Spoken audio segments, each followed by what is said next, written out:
Okay, hello. My name is Uncle Mad. You may know me from such vlogs as the one where I eat sandwiches or even the one where I go to soccer games. Today's vlog I literally just decided to do within like the last 5 to 10 minutes. It's on a subject I wasn't going to talk about. Didn't really feel like making a vlog about it, but then I thought, what's the point of having a vlog if I can't make videos where I just vent about something that's going on that I find interesting and actually super crazy in the world? Yes, that's right. We're talking about the European Super League. RIP in peace, my friends. So, if you haven't been following what's going on in the world of sports in the last 48 to 36 hours, you may have even heard about this and had no idea what it was about because you don't follow soccer and have any idea what's going on in the world of soccer. But on Sunday, a group of teams from Europe, some of the top teams in Europe, announced their intention to form a Super League. Sounds pretty cool, right? Not so much. All right, so let's get into it. We'll start at the very beginning. A very good place to start. How does soccer differ in Europe than sports here in America? Number one,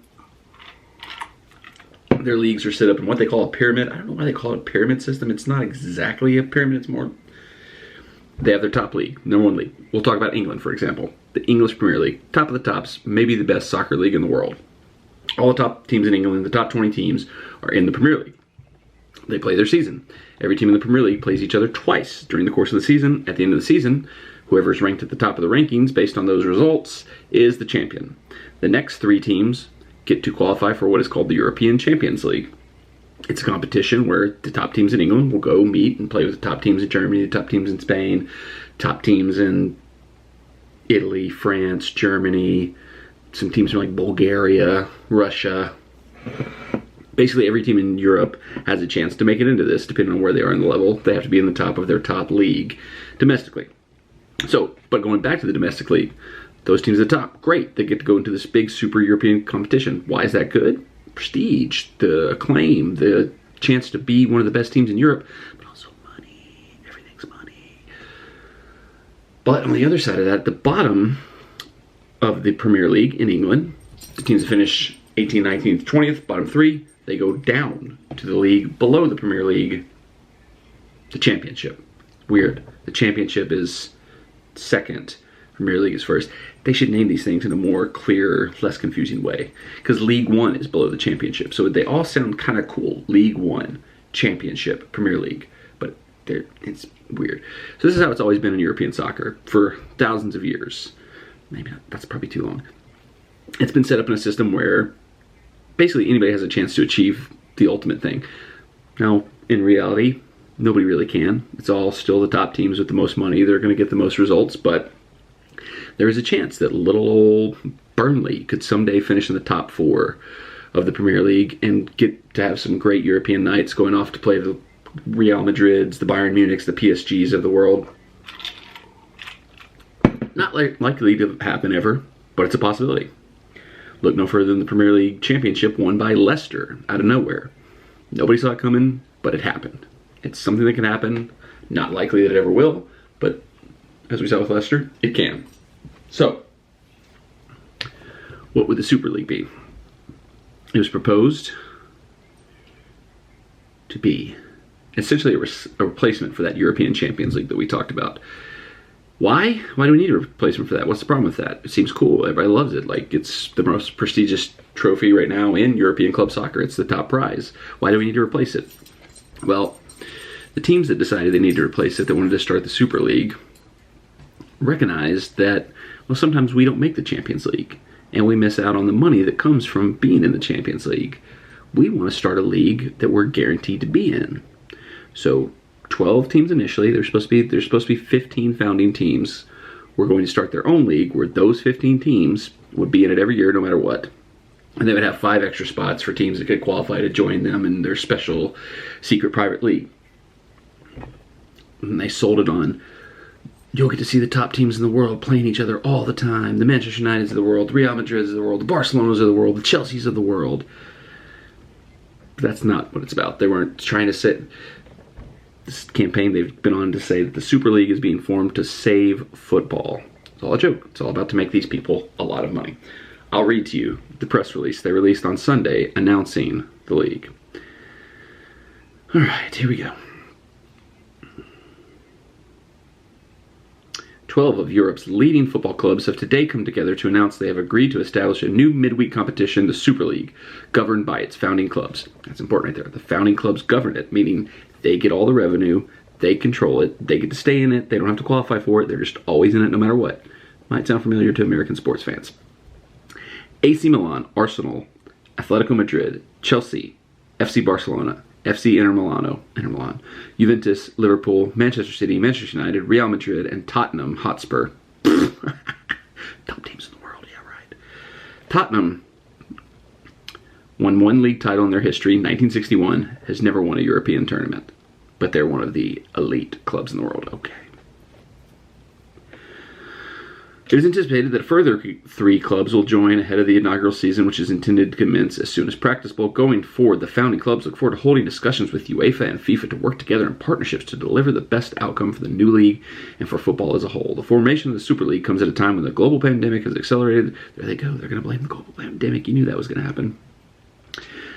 Has accelerated the instability in the existing European football economic model. Further, for a number of years, the founding clubs have had the objective of improving the quality and intensity of existing European competitions throughout each season and of creating a format for top clubs and players to compete on a regular basis. They want more money because they want to play against each other, not the little clubs that they don't get money for playing. Oh God, here we go, pandemic stuff. The pandemic has shown that a strategic vision and sustainable commercial approach are required to enhance value, blah, blah, blah, blah, blah, blah. Basically, they claim that the financial situation created by the pandemic has forced their hand, that they had to create this league to generate new money that they could control, but they would also share. Bullcrap. Here's what it comes down to. Several of these clubs have found themselves in situations where they once were always in the Champions League, always got the revenue from being in the Champions League, and suddenly in the last few years, things have changed. It's become more competitive. There's been more TV money in soccer, which has allowed smaller clubs to be more competitive than they used to be, which some people have claimed, oh, the ratings are going down, the TV money's going down. Bullcrap, it's bigger than it's ever been. So, Manchester United, Arsenal, Liverpool had a few down years. Chelsea's been in and out every once in a while. These teams find themselves on the outside looking on the Premier League. Or not on the outside looking in the Premier League, outside looking in of the Champions League and the big money revenue that comes with being a part of that tournament. So what better solution than to create a tournament that you can always be in, no matter what. You're always in it, you always get the money from it. And of course, if they pull out of the Champions League and are into this, the TV companies that pay all the money for the Champions League rights are going to say, well, we don't want this anymore. We want the rights to the Super League that everybody's playing in. And guess who gets all that money? The founding clubs.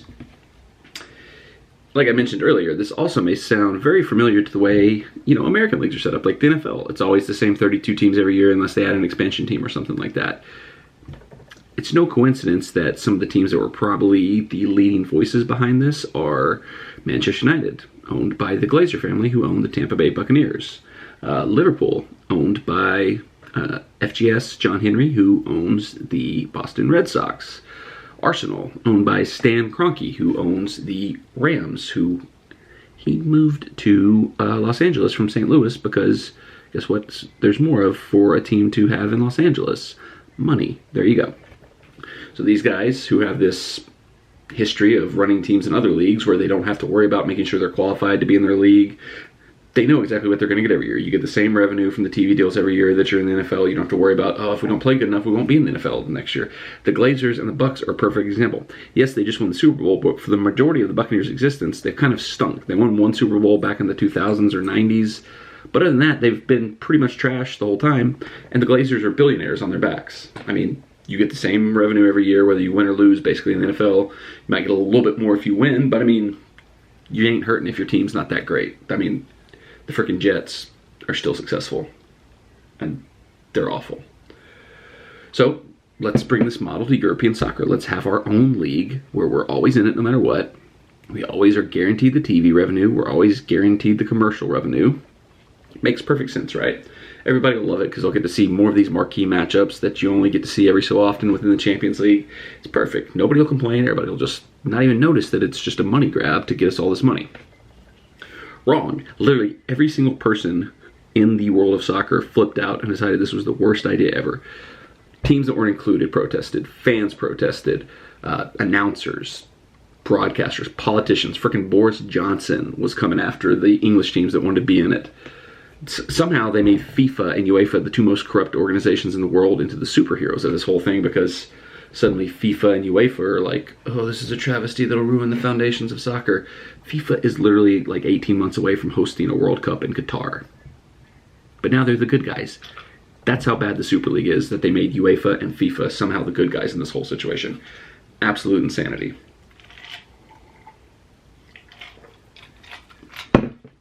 Now, this is where I'm going to get into a little bit of speculation here.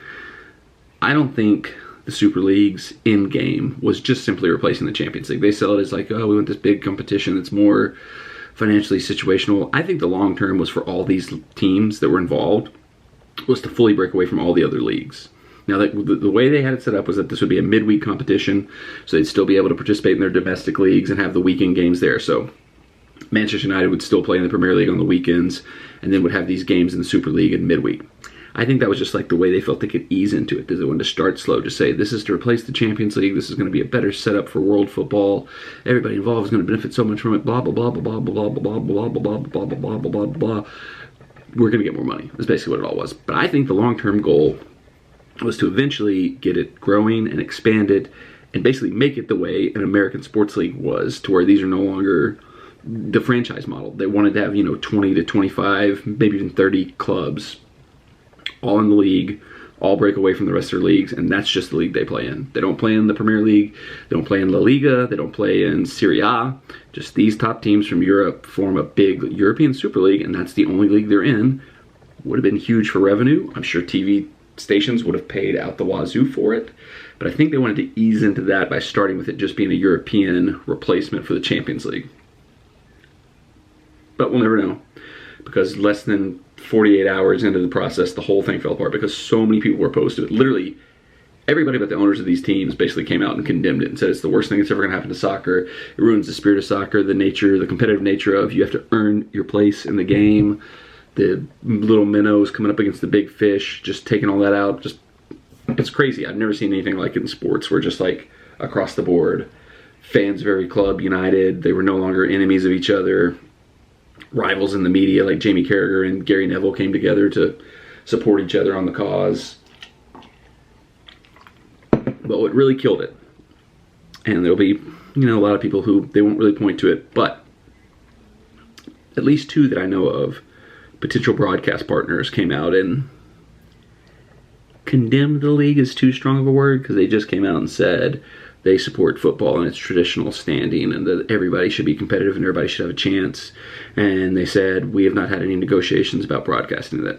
Didn't say they would not ever have negotiations about broadcast. It just said they haven't had them yet. But basically, there was Sky Sports, which is one of the largest sports broadcasting companies in Europe, and Amazon Prime.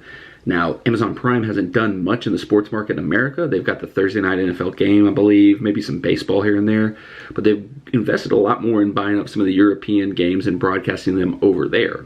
So they were looked at as a huge potential partner for this deal to broadcast the Super League. So Sky says, and it kind of says we're out. Amazon kind of says we're out. That's where a lot of the money was going to come from, was the TV deals. Suddenly it gets all shaky. Suddenly it all starts to fall apart. Fast forward to today. Today, it all starts to crack and fall apart. Time recording today. I don't know when you're going to watch this. By the way, this thing's moved so fast, the whole thing could change by the time you're actually watching this video. I don't know. Who's to say? It literally has been like the last 3 days. Bang, bang, bang, bang, bang. It's like been the craziest, fastest news cycle. Like an entire mega sports league was started and collapsed within 3 days. That's how insane it was. So, today, the first cracks came when Manchester City pulled out. Shortly after Chelsea pulled out. Now, I'm sure they'll want to sell it as, oh, we're the big, we realize the error of our ways and that it's not great for football. We want to put the fans first and blah, blah, blah, blah. The real reason behind the scenes that I am 100% sure that Manchester City and Chelsea were the first teams to pull out are, they were the ones that needed this the least out of all the teams involved in it. And there were reports that they were kind of dragged into it in the first place, that they only joined because they didn't want to be left out if the Champions League wasn't going to be a thing anymore. Man City, nation state, owned by Saudi Arabia. I don't even remember which one it is. They're owned by a country, one of the oil countries that has all the money in the world, no problem at all. they don't need to be financially saved by the Super League. Chelsea, Roman Abramovich, their owner, Russian oligarch, probably ties to the Russian mafia and organized crime. No shortage of money there. Also, he's got some oil stuff. He's got all kinds of, he's stolen so much money from the Russian people. He don't need the extra money from the Super League. So they get to back out first and be the big heroes, say, oh, we did it for the people, blah, blah, blah. No, they never really want to be in. They were just in it because they didn't want to be left out. And they ultimately were the ones who needed the money the least, so they jumped ship.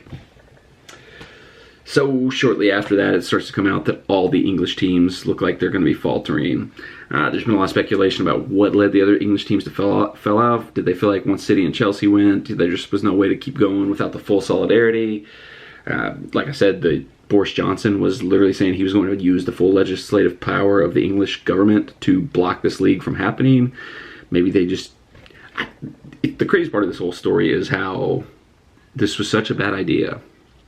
But the owners of these 15 clubs, 12 clubs so far, unquestionably 12 of the biggest, most powerful clubs in all of world football, just, they shouldn't be this dumb. You shouldn't get to that level of success without being somewhat smart.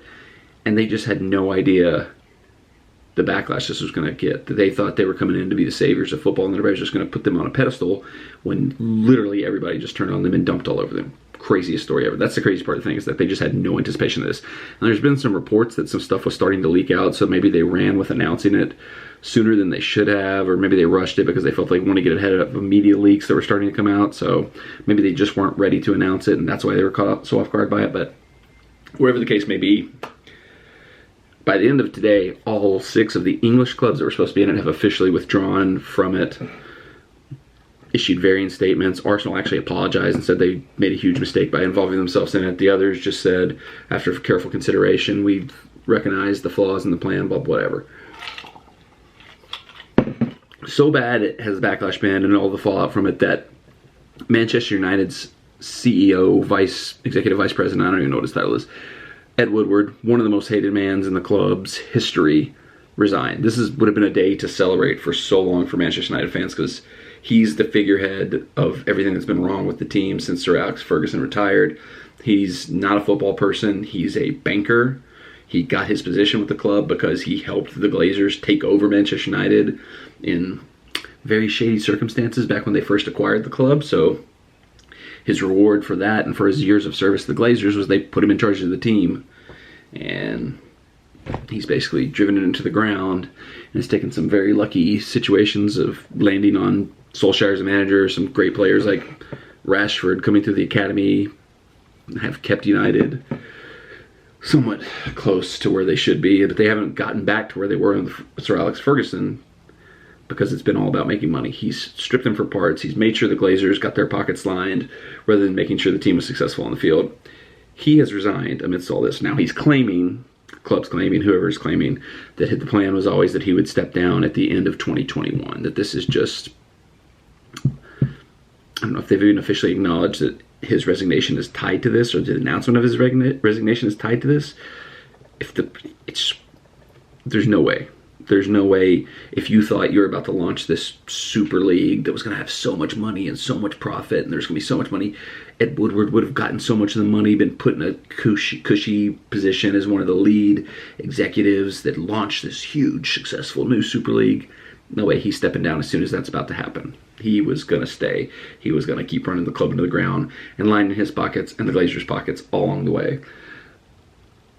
But the backlash from that, he's had so many backlashes, like literally, like he's had to have security at his house because he's done so many things that the club's fans have hated and been against. This was probably a bridge too far. He knew he'd pushed it too far. Maybe, I don't even know how tied to it he was, but he stepped down. He's resigning. He's basically saying, hey, leave me out of this. I'm going to finish up till the end of 2021, but don't be mad at me anymore. It's no longer my thing. I'm out. I'm gone. Bye-bye. Later in the day, Inter Milan and AC Milan also withdrew. So we're left with the Spanish teams, and Juventus is in kind of a murky spot. There's been reports they're pulling out. There's been reports that their president is going to step down over the whole controversy, but he came out and said that's not true. He's staying. They haven't officially announced anything. The Spanish teams haven't officially announced anything, but we did get an official statement from the Super League that they are suspending current plans to launch the league until they can kind of reconfigure things. So, first time I think I've ever read press releases on the blog, but this is the second one. So here we go. Announcement. The European Super League is convinced that the current status quo of European football needs to change. We are proposing a new European competition because the existing system does not work. Our proposal is aimed at allowing the sport to evolve while generating resources and stability for the full football pyramid. This is what they're trying to sell you on, is that it's not about just money for these super clubs that are going to get to stay in the league no matter what happens. It's for everybody. They even have some stuff in like the original statement, I didn't read all the way down to it, where they were going to eventually create a women's Super League, and you got to throw that in there. You got to make sure you're taking care of the women too, because it's the right thing to do. And yeah, right. Okay, they would get like a small, much like in all, whatever. They would have gotten a little teeny piece of the pie. They would have thrown a little cookie here and there to some of the other smaller teams, to the women's teams. This is all about getting money for these 12 to 15 teams. Don't let anything fool you. I'll start back. Our proposal is aimed at allowing the sport to evolve while generating resources and stability for the full football pyramid, including helping to overcome the financial difficulties experienced by the entire football community as a result of the pandemic. Blame that again. Before I leave that, Real Madrid and Barcelona have been two of the leading ones. The Real Madrid's president is the chief executive or the chairman of this whole league, proposed league. He's been going on radio. He's been doing the media rounds talking about how this is going to save football. The pandemic just crippled us. We need to be saved. We need to be saved. Real Madrid and Barcelona were not crippled by the pandemic. They are very wealthy, financially stable clubs, but they have put themselves into difficult situations because they've made some horrible financial decisions, particularly on the player personnel side in recent years, overspending on transfer fees for players that haven't panned out, haven't gotten the results they needed. They got nobody to blame but themselves. The pandemic didn't do crap to them. There's little teams probably throughout Europe that have been crippled by the pandemic. Not Real Madrid, not Barcelona. Don't let them fool you. It would also provide materially enhanced solidarity payments to all football stakeholders. Bullcrap. Despite the announced departure of the English clubs forced to take such decisions due to pressure out on them, we are convinced our proposal is fully aligned with European law and regulations, as was demonstrated today by a court decision to protect the Super League from third-party actions. Given the current circumstances, we shall reconsider the most appropriate steps to reshape the project, always having in mind our goals of offering fans the best experience possible, while enhancing solidarity payments for the entire football community. Bullcrap. So, it's essentially done. They've only said they're suspending it and relooking at their options. But without the 6 English teams, they can't possibly go forward, Because right now it's just basically like 4 La Liga teams and 1 Italian team. That's not a Super League. That's not going to have the interest level of the fan thing. But the thing is, they've been trying to get this thing off the ground for a while. There was reports in October that were leaking out that it was closer than ever to happening. I mean, I think I saw the earliest attempt at forming a league like this was like 1998. So people in positions of power within soccer have been trying to put this together, trying to pull something off like this for a long time. And like I said, I believe there are longer goals of just completely pulling away from their domestic leagues and forming their own league, that the franchise model that we have in the States, where the owners would have everything, all the control, full control over the league, full control over the finances. I think that's the long-term goal. So it appears to be dead for now. I don't see Real Madrid, Atletico Madrid, Barcelona. I can't imagine them pushing forward and pulling out of the Champions League if this is the best they can do. It's just the 5 or 6 of them together. So, but a lot of damage has been done. A lot of fans feel burned and betrayed by their clubs that they would have done this. There's speculation some of the ownership groups may have to be forced out, that there might even be legal action taken against them for doing something like this. So there's going to be a lot of interesting developments still to come of what the fallout from this is. I'm still a Manchester United fan. I love the players on the field. The players even were totally against this. There's reports Luke Shaw, very quiet, very soft-spoken guy, but that he was one of the leaders in the dressing room for Manchester United rebelling against this. Jordan Henderson from Liverpool put out a pretty simple statement that basically just said, F this, none of the players want this. Great statement. That's all you needed to say. So I support the players. I support the team. Hate what the ownership's trying to do.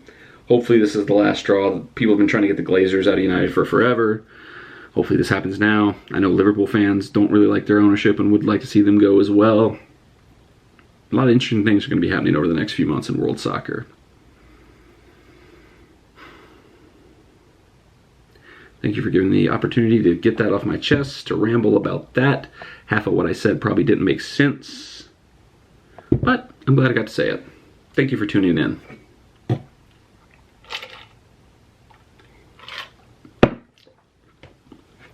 Love United, hate Glazers.